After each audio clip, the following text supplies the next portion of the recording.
పౌలు అది చేశాడు. ఆ రోజు పౌలు గారు అది చేశాడు. ఆ 276 మందిని ఆ రోజు కూర్చోబెట్టాడు. అంటున్నాడు, ధైర్యం తెచ్చుకోండి అని చెప్పాడు. ఆ 276 మంది అందరూ కూడా దేవుని భక్తులు కాదు, వీళ్ళు అన్యులు. వీళ్ళెవరు?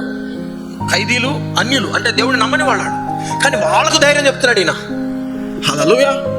చాలాసార్లు దేవుణ్ణి నమ్ముకున్న వాళ్ళు నమ్ముకోని వాళ్ళకు ధైర్యం చెప్పటం లేదు. నమ్ముకోని వాళ్ళు వచ్చి నమ్ముకున్న వాళ్ళకి ధైర్యం చెప్తున్నారు. ఎక్కడైనా గమనించారా?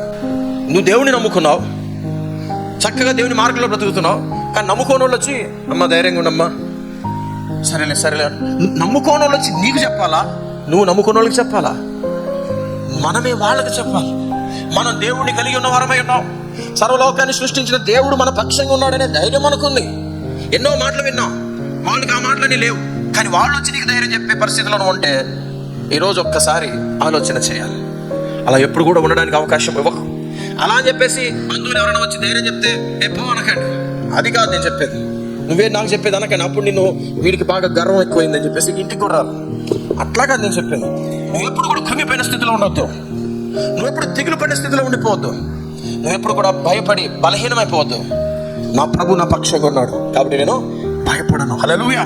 నేను దిగులు పడను, నేను చెడను. ఎటువంటి కష్టం వచ్చినా, ఎటువంటి శ్రమ వచ్చినా ఆయన నా పక్షంగా ఉన్నాడు కాబట్టి నేను వాటన్నిటిలో ధైర్యం వహిస్తా. ఈ ధైర్యం నీకున్నా. పౌలు గారు చూడండి, ఆ ఆపదలో ఉన్న తాను ధైర్యం నేర్చుకున్నాడు. తాను ప్రార్థన చేసి వాక్కు దేవుని వద్ద నుంచి పొందుకొని అందరినీ కూడా ధైర్యపరుస్తున్నాడు. నీ చుట్టూ ఉన్న వాళ్ళు ఎవరైనా వాళ్ళు భయపడి గజగజ వణికి చచ్చిపోతున్న పరిస్థితుల్లో, భయపడుతున్న పరిస్థితుల్లో నువ్వు వాళ్ళకి ధైర్యం నింపే వ్యక్తివిగా ఉండాలి.